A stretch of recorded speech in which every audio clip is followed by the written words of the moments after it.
Hey guys, this is Leah with Scott Leroy Marketing, and in today's tip video, I'm going to show you how you can add a PDF to DocuSign to get that sent for electronic signature. So the first thing I want to do is go ahead and log in to DocuSign at realestate.docusign.com. So that'll be the KW room side of it is realestate.docusign.com. And just to remind you, you will always want to start your transaction in Command by creating a new opportunity there. So it will pull over your contacts information, the property information from Command and autofill into DocuSign. So in case you need a refresher on that, I'll include the 30-minute overview on how to start and manage your transactions in Command with DocuSign in the description of this YouTube video. So check that out. All right, so once you've done that, once you've created that DocuSign room, we can go ahead and navigate to the Documents tab of your DocuSign room to add in a PDF. Okay, so you can add the PDF directly to the Documents tab here. Feel free to pause the video if you're still working on getting here. But you can click Add on the top right of the Documents tab of your room. And for this, we'll select Computers, the very top option. And that will browse your computer files. So you can go ahead and navigate on your computer wherever you have that PDF saved. So, if you were emailed that PDF and what you'll want to do, so if that was an attachment in an email, you would want to go ahead and save that attachment to your computer. And then you're able to click Add on the top right to search your computer from here to navigate and pull that in. And I just double clicked on the file in my computer browser to go ahead and pull that in. All right, so as far as editing PDFs and getting those sent for electronic signature, that will need to be done from an envelope directly. So if you click on the PDF from here, you'll notice it's not editable. By nature, PDFs are not editable, so whereas your other DocuSign forms you can click to start typing, PDFs will not be. All right, so you can add fields, however, once we pull this into an envelope in order to, get your client's signatures. So if you have, let's say, the agent on the other side, the buyer agent sent you an offer to purchase signed by their clients, and now you were sent that via email, and you need to go ahead and get that sent off with your seller for your seller to be able to sign that. I'm going to show you how you can set this form up to allow your clients to sign and add text fields and so forth. Items that you can do here as far as PDFs go, if you click on the Document Actions tab on the very top right, so it's a little icon that looks like a folded sheet of paper. This is where we're going to click Create Envelope. Okay, just a heads up. But there are some other useful tools that you can use in here. You can split a PDF right from DocuSign. So, if you have one massive file of all of your forms and you upload that into DocuSign, you can actually split that into individual forms so that you can add that over to your opportunity. You'll see you can also fax that here, print it, and so forth. In this case, I'm going to go ahead and click Create Envelope. So again, I opened my PDF. I click on the Document Actions on the very top right. It's the icon that looks like a folded sheet of paper to click Create Envelope. All right, and you'll always create an envelope in DocuSign anytime that you're going to send one or multiple forms out through DocuSign. So an envelope will be used to also edit PDFs. So this is where we'll go to actually insert fields like signature and initial fields and so forth.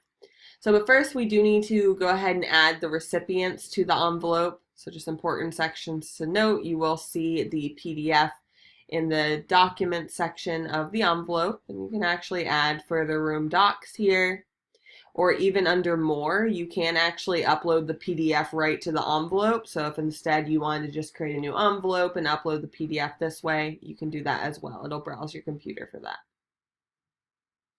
So all we really need to do here is add the recipients. So if you scroll down slightly and click Add Recipient button, you'll want to go ahead and click that top option for Room Participants. Okay, that Room Participants option will show you any clients that pulled over from Command that are in the Details tab of your DocuSign room. So we'll click on Room Participants. I want to go ahead and add my clients from that list. And DocuSign already knows that they're buyer 1 and buyer 2 in this case because they're set up that way in the DocuSign details, because that pulled over from command. Okay, so whatever the case may be, you'll go ahead and see your client's roles there and click Add Selected. I see that they do have the option to sign. I cross-check their name and email address here, and I'm going to click on Next on the top right. This is where the fun begins. So next on the top right, to go ahead and get into the editing platform for PDFs. So once this loads, you'll see on the left-hand side a panel of fields that you can add in for your client to sign. Okay, and for other items like text, initial, so forth.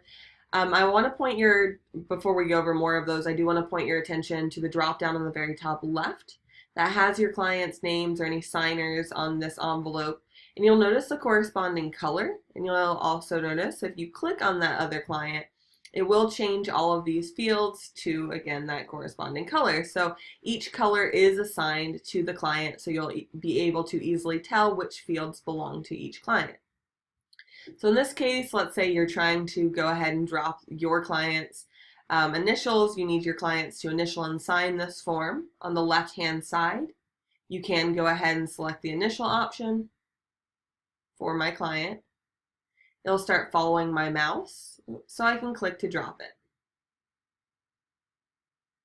So I can go ahead and lay that for my other client as well by switching to first the other client's name on the top left, and then add the initial box on the left-hand side to go ahead and drop that in as well. Now, just a quick tip to kind of expedite this for you. You can actually copy and paste these initial boxes or any fields in DocuSign.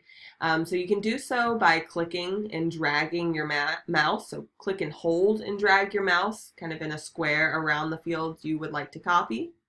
And you'll see when I do that, it does highlight them both blue, so it shows they're selected. And I can actually click on my keyboard, Control C if you're using a PC, or Command C if you're using a Mac. Now I can scroll on down to the next place that I need to drop that, and I can click Control V on my keyboard, or Command V if you're using a Mac, to go ahead and drop that. And I can actually go down and do that on the bottom of every page here. Okay, so again, just to remind you how I did that, click and hold your mouse to drag a box around the fields, Control C or Command C to copy, and then Control V or Command V to drop. And of course, you guys can manually do this if this is hurting your brain. I feel ya. So you can just also manually continue adding initial boxes on the left-hand side if you would like to, just to show you the signature fields as well. Same concept here, just so you feel comfortable.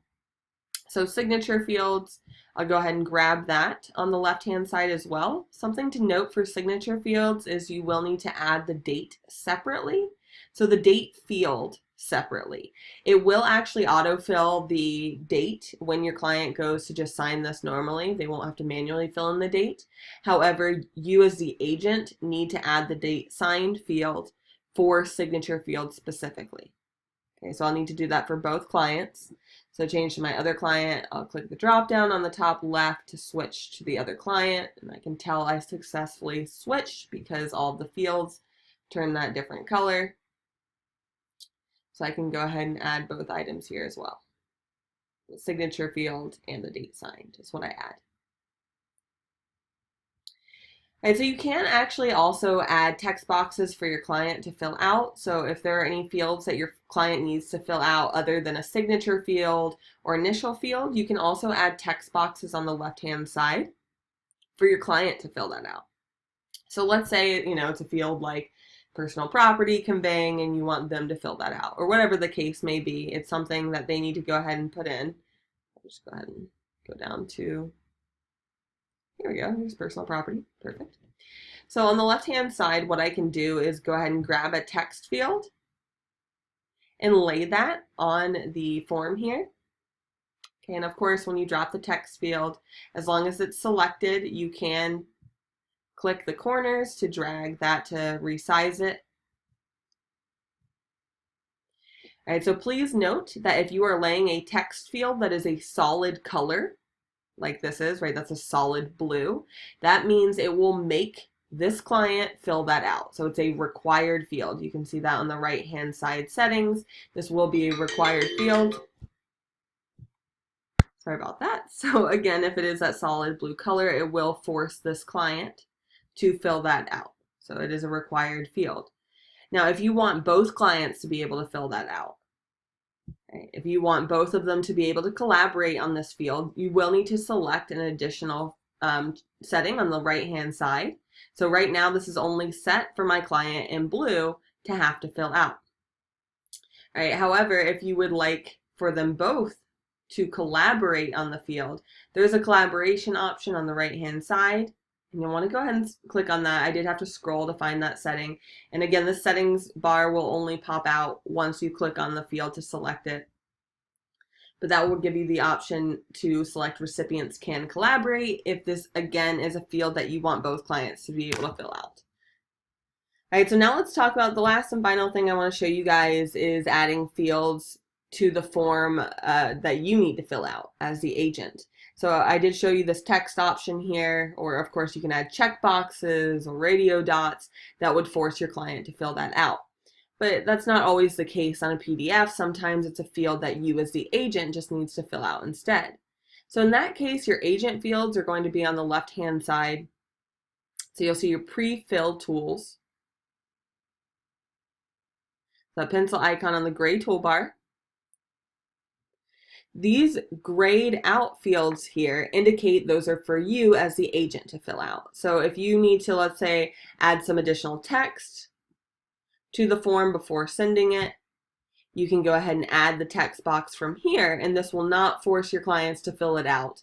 They'll all be able to see it. You do have to type in it. So if I go ahead and type, I don't know, whatever the information is, I can fill that in as the agent. As the agent, I can also lay check boxes, radio dots to go ahead and check that on the form right away. Another useful tool on PDFs is the strike through tool here. Now this mostly comes in play, you know, if you're editing a signed document, but for any reason, if you do need that strike through tool, that is a line option. Just to show you how to use that, you would just click on that option, click on the form where you want to drop that, to go ahead and strike that through. And of course you can add another text box here and resize that to add in the actual information. All right, and just a reminder, if you are editing a signed form in this part of the tip, you would want to go ahead and lay initial boxes for your clients, and those are all back in the standard fields, just so you can navigate back and forth. That was the pre-fill tools for you as the agent to fill in, and then the very top option are the standard fields for your clients to fill in these fields. I would always recommend clicking the Recipient Preview option on the very top right, which will allow you to view how you have this form set up from each of your respective clients. So to just make sure that they can see all the fields that you would like them to see, they can fill out everything that you want them to fill out. If you select their name on the top left and then click Start, it'll actually take you through exactly what they see when filling out the form. Okay, this doesn't actually add signatures, it just shows you a preview of where they're forced to fill this in. So you can see for this text box, for example, this is showing required for me to fill in as the client as I'm going through that. So I know I set that up properly. That's what I'm going for. All right, so I can X out of this on the top right. Of course, feel free to pause this if you're still doing it, and you can click Send on the top right. And what will happen once you click Send, just a heads up, is you will not see these updates on the PDF in your DocuSign room directly. Brought me to the e-signature side. However, just a heads up, just to let you know so you're not worried, if you go back to your DocuSign room in the Documents tab and navigate to that PDF, it will not have those edits. See, right, these are not edited fields until the form has come back with signatures. Okay, so that's always the case with PDFs. Any edits you make in the envelope, once that comes back signed, then you'll see the edits that you made in the envelope. You'll see the additional fields and so forth. So you will not see that if you go back to the form in your room. Just a heads up. You will receive an email notification once that's signed, so you can come back into your room to view that form. It'll also be attached to the email notification you get from DocuSign.